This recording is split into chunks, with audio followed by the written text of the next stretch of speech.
मोदी भाईजान के दुश्मनों की कब्र खुदेगी, मोदी भाईजान की नहीं खुदेगी। वो एक ऐसा शेर है मोदी भाईजान जिसने मुस्लिम महिलाओं के दर्द को समझा है। तो ये मोदी भाईजान के जो एहसानात महिलाओं पर है ना, हमारी दुआएं भाईजान को हिलने नहीं देंगी। अभी बिहार तो समझ ली झांकी है और बंगाल अभी बाकी है। उन्हें डर खौफ सता रहा है अभी से, और वहाँ झंडा गड़ेगा। ये मान लीजिए अभी हम बता रहे हैं कि वहाँ जीत होगी। सरकार का लगातार विरोध कर रही कांग्रेस लगातार धरना प्रदर्शन कर रही है। कल राहुल गांधी ने कहा कि प्रधानमंत्री मोदी वोट चोरी करके जीत रहे हैं, और इसी के साथ साथ कांग्रेस के कार्यकर्ता कह रहे हैं मोदी तेरी कब्र खुदेगी। देखिए, वो इतनी टुची राजनीति कर रहे हैं। ये राजनीति के अल्फाज नहीं है जो वो बोल रहे हैं। वो जिसके लिए वो बोल रहे हैं ना, उसके साथ हम जैसी बहनें हैं। मोदी भाईजान के साथ हमारी हम जैसी बहनें हैं, उनकी नहीं खुदेगी, उनके दुश्मनों की खुदेगी। मोदी भाईजान के दुश्मनों की कब्र खुदेगी, मोदी भाईजान की नहीं खुदेगी। वो एक ऐसा शेर है मोदी भाईजान जिसने मुस्लिम महिलाओं के दर्द को समझा है। मुस्लिम महिलाओं को समझा कि इनका दर्द क्या है, वरना उन्हें तो दबा कुचला, एजुकेशन उन्हें नहीं देनी, शादियों को तलाक दे देनी, शादी भी 18, 17, 16 साल में कर देनी। तो जो उनकी लाइफ फिर उनके बच्चों के साथ ये कि अगर सपोज उनको तलाक शौहर दे के चला गया तो अब उसके लिए और ज़िंदगी नर्क हो जाती थी। बच्चों को उसके उठाकर 15, 16 साल में इनकी शादी कर दो, इन्हें हटा दे, बच्चों को एजुकेशन नहीं हो पाती थी। इस ट्रिपल तलाक ने ये एक रोक लगाई है उन महिलाओं को। एक मोदी भाईजान के होने से एक मानसिक मजबूती मिली है कि वो अड़ जाती हैं, मेरी तरह अड़ जाती हैं कि नहीं शादी होगी, पहले पढ़ें, पहले बच्चों को बेटियों को पढ़ने दो। जितना लड़कों को ज़रूरत से कहीं ज़्यादा मेरी नज़र में लड़कियों को एजुकेटेड होना ज़रूरी है। शादी तो सबकी होनी होती है, एक वक्त होता है। तो ये मोदी भाईजान के जो एहसानात महिलाओं पर है ना, हमारी दुआएं भाईजान को हिलने नहीं देंगी। कह रहे हैं वोट चोरी करके जीत रहे हैं, SIR भी इसी का जरिया है। SIR तो घुसपैठी, जितने भी घुसपैठिया इसके अंदर घुसे हुए हैं, अगर उनको साफ कर रहे हैं तो इसमें कांग्रेस को क्या मसला हो रहा है? जो लोग हिंदुस्तानी नहीं हैं, जो ज़बरदस्ती घुसकर आ गए हैं, तो उनको अगर वो साफ कर रहे हैं, SR क्या है? उसमें ये साबित हो जाएगा ना जो यहाँ का नहीं है, तो डर तो उसको ही होगा जो नहीं है, जो है उसे क्या तकलीफ है।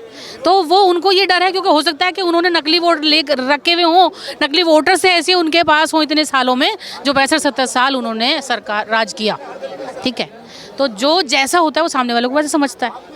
तो उन्हें अपने सरकार में अपने राज पर ना अपने पर एतबार है ना ईश्वर पर एतबार है। वो अजीब व गरीब नास्तिक हैं। तो ये जो सरकार कर रही है, मैं SR के बिल्कुल पक्ष में हूँ, ये सही कर रही है। जैसे समंदर में आता है कि ये जो घुसपैठी हैं जिनको लेकर डिपोर्ट करने की बात पहले ही गृह मंत्री अमित शाह कह चुके हैं कि डिटेक्ट, डिलीट और डिपोर्ट, तो इस पर आप क्या कहें? वो सही, जो अमित शाह भाई साहब कह चुके हैं वो बिल्कुल सही किया है उन्होंने। होना चाहिए। हमारे अधिकारों को अगर दूसरा बंदा आन के खाएगा, हमने एक घर बनाया उसमें कि भाई मेरे 3 बच्चे हैं, 2 बच्चे हैं और ये तीनों फ्लोर में ये बच्चे रहेंगे और उसके अलावा घुसपैठी आन के उसमें रहने लग जाएंगे, तो मेरे बच्चों को तो हक छीन गया ना। तो घुसपैठियों के लिए ये बिल्कुल सही है। SR जो कर रही है बिल्कुल सही कर रही है, मैं इससे सहमत हूँ। इसके साथ साथ पश्चिम बंगाल की मुख्यमंत्री लगातार इसका विरोध कर रही हैं और कह रही हैं कि बीजेपी और इसी के साथ साथ चुनाव आयोग की मिलीजुली भगत है। जी नहीं, वो भी अब जो है ना, जब उन्हें लग रहा है कि वो हार जाएंगी, अब वो नहीं आएंगी और उनके नकली वोटर्स इस SR से जो है भाग जाएंगे। जो बांग्लादेशी हैं, सारे रोहिल्ला और जो बांग्लादेशी घुसपैठिए हैं, वो इनके इस SR वाले फॉर्म से इस तरीके से वो बाहर चले जाएंगे, तो उनका वोट बचेगा ही नहीं। तो उससे पहले ही वो पैर पीट रही हैं, जैसे कि वो खिसियानी बिल्ली खंबा नोचे। अभी उन्हें हार का डर सताने लगा है। अभी बिहार तो समझ ली झांकी है और बंगाल अभी बाकी है। उन्हें डर खौफ सता रहा है अभी से, और वहाँ झंडा गड़ेगा। ये मान लीजिए अभी हम बता रहे हैं कि वहाँ जीत होगी। कह रही हैं ममता बनर्जी के बीजेपी हमेशा बंगालियों का विरोध करती है और बीजेपी बंगाल के लिए बाहरी पार्टी।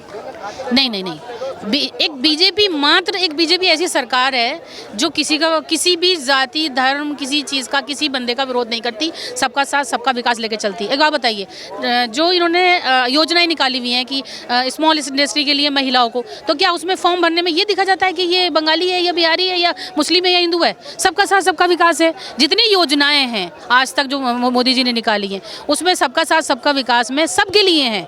उसमें खास ऐसा नहीं है कि जी वो बंगालियों को नहीं समझती हैं। इससे ये उनकी गलतफहमियां हैं। ये छोटी छोटी राजनीति की बातें नहीं है जो वो लोग कर रही हैं। उन्हें अभी खौफ सताने लग गया हार का। क्या मुस्लिम जो हैं वो ममता बनर्जी या राहुल गांधी पे भरोसा करते हैं? लगातार ये कहा जाता है कि मोदी सरकार मुसलमानों के विरोध में रही है, उन्हीं के खिलाफ तमाम कानून लाए जा रहे हैं। असदुद्दीन ओवैसी ने तो ये कह दिया कि SIR के जरिए पिछले दरवाजे से NRC की जा रही है। इतनी क्यों दिक्कत? पता है क्या है, कि 65-70 सालों में जो सरकार में इसने मौजूदा जो गुजरी हुई सरकारें हैं कांग्रेस, इसने जो राज किया है ना, इन्होंने राज कैसा किया है? इन्होंने मुसलमानों के दिमागों में ये ठूंसा कि बीजेपी पार्टी जो है मुसलमानों की दुश्मन है। अब जिनको ये एजुकेटेड तो इतने होते नहीं है, सब लोग उतने एजुकेटेड नहीं होते, तो अब एक अनपढ़ कम एजुकेटेड लोगों में वो दिमाग में बात अगर छप गई तो उसको निकालने में वक्त लगता है, तो निकाल रहे हैं। अब बिहार में क्या मुस्लिमों ने वोट नहीं दिया है? मैं तो खुद बिहार होके आई थी, बिहार में मुस्लिम्स ने वोट दिया है, बिहार में जीत हुई है, ऐसे बंगाल में भी वो ममता बनर्जी खेल खुद कर रही हैं, दूसरों को तो वो नाम लगा रही हैं, वरना वहाँ पे बाबरी मस्जिद का क्या लेना देना था? मैं अगर मस्जिद ही बनानी थी, आप नूरी मस्जिद बनाते, आप रसूली मस्जिद बनाते, आप फातमी मस्जिद बनाते। अल्लाह के नाम की होती है, अल्लाह का घर होता है, मस्जिद अल्लाह का घर है, तो उसे ज़रूरी है कि झगड़े वाली मस्जिद का नाम दो। ये सब वो कर रही है, एक्चुअली में वो कर रही है, पूरी कोशिश कर रही है वो कि वो यहाँ वहाँ पर बीजेपी ना आए, लेकिन हमारी दुआ है और हमारी कोशिश भी है कि बीजेपी सरकार बंगाल में आए। तो ओवैसी के बयान पर क्या कहेंगे, जिस तरीके से वो कह रहे हैं कि SIR के जरिए NRC की जा रही है पिछले दिन? देखिए वो अपनी एक बहुत बड़ी अपना संस्था एक वो चला रहे हैं, अपनी पार्टी चला रहे हैं, और अगर वो पार्टी चलाने के लिए इस तरह की बातें नहीं करेंगे, वो ये नहीं दिखाएंगे कि मैं तुम्हारा हूँ, तो कौन सुनेगा? वही वो कर रहे हैं। की बातों में आकर मुस्लिम जो है वो देश का भरोसा करेगा असदुद्दीन ओवैसी पे, या थोड़ा बहुत भरोसा करती हैं? देखिए मेरी नॉलेज में तो नहीं लगता कि उस पर भरोसा करते, नहीं करते। उस पर भरोसा करते होते तो आज बिहार में इतनी लंबी बड़ी जीत नहीं आती, उस पर नहीं करते। अब वो बोल रहा है तो उसके नेगेटिव लोग भी सुनते हैं, पॉजिटिव लोग भी सुनते हैं, कोई नहीं उस पर भरोसा करता। NRC से क्यों डर लग रहा है ओवैसी को? नहीं, उनको क्या वो जानना चाह रहे हैं और क्यों नहीं लग रहा है, ये तो मैं उनका नहीं बोल सकती कि क्यों लग रहा है, लेकिन NRC जो है वो डर का मुद्दा नहीं है। NRC कचरे को साफ करने का मुद्दा है।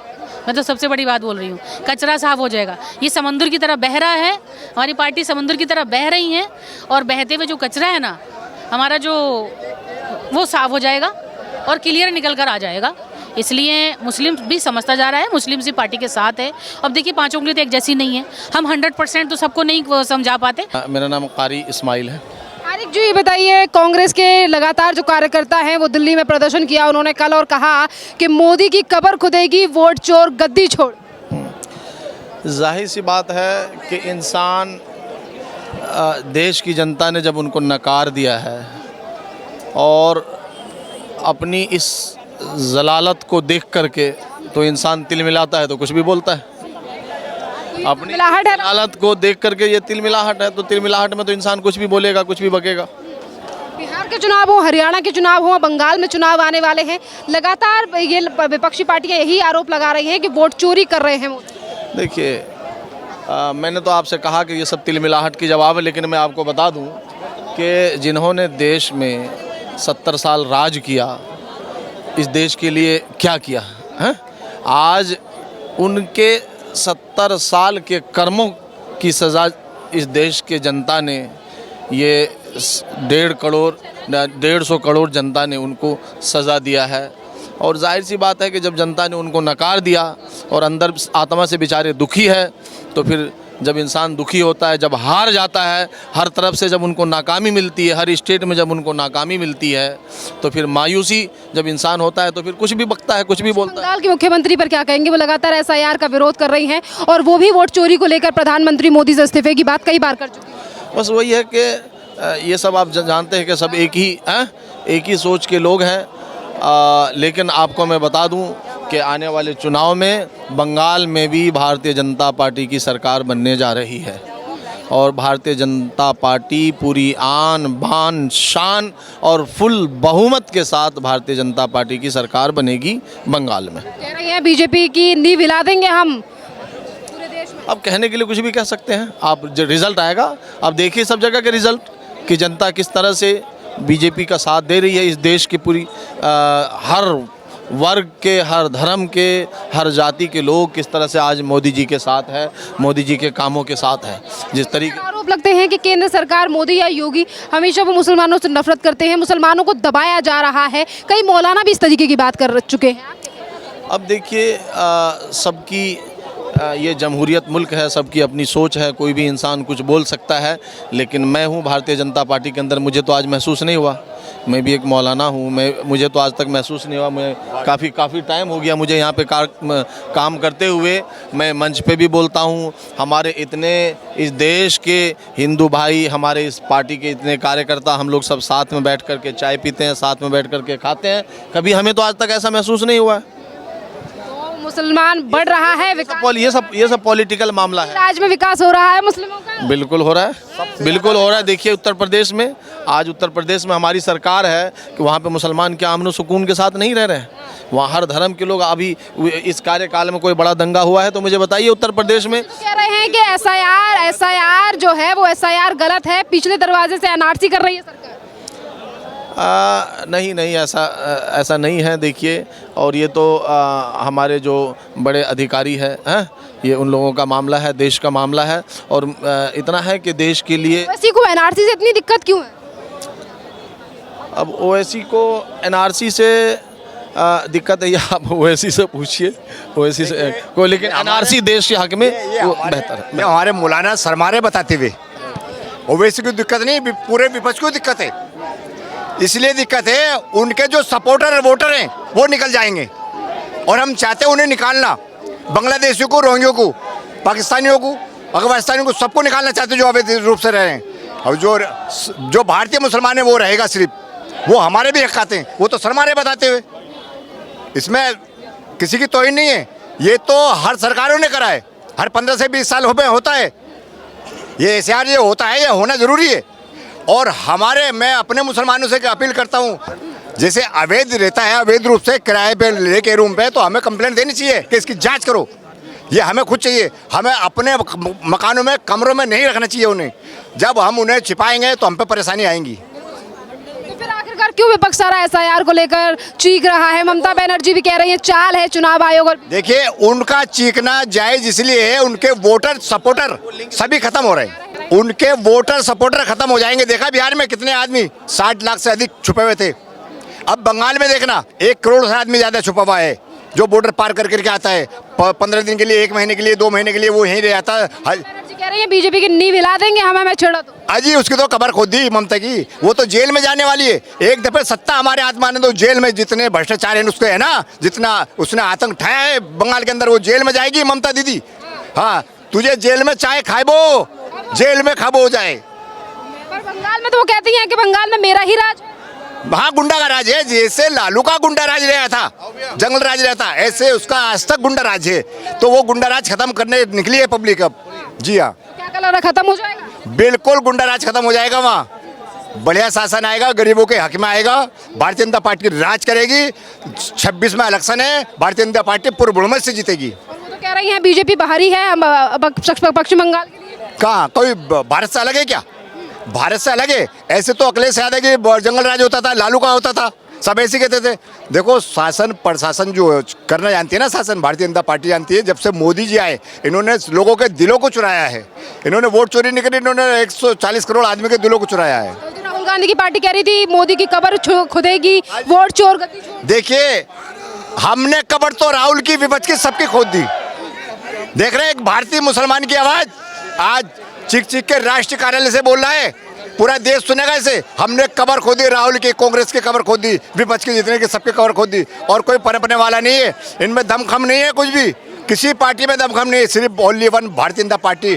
भारतीय जनता पार्टी जहाँ भी जाएगी वो जीतेगी, अपने काम से जीतती है, अपने नाम से जीतती है। क्या कहेंगे राहुल गांधी अब जर्मनी जाने वाले हैं जल्दी? उसका क्या है, वो तो जाएगा, वो तो कुछ दिन में नानी के जाएगा, खाला के जाएगा, मौसी के जाएगा, वो यहाँ का है का? वो हमें ये पता नहीं यहाँ का डीएनए है भी या नहीं है, चेक करा लो। शीतकालीन सत्र चल रहा है, देश में तमाम जरूरी मुद्दे हैं, इनको छोड़कर राहुल गांधी विदेश जा रहे हैं। अजी ऐसी जाएगा, उसके बस का कुछ नहीं है। वो तो इलेक्शन भी मजबूरी में लड़ता है, इलेक्शन मजबूरी में लड़ता है, ऐसा कुछ नहीं है, उसका कुछ नहीं है। देखिए, वो है नामदार, हमें कामदार, वो है नामदार, हमें कामदार। सारी पार्टी नामदार है, हमें कामदार। जी हाँ, हम सेवक हैं, हम देश की सेवा करते हैं, जनता की सेवा करते हैं। जी हाँ।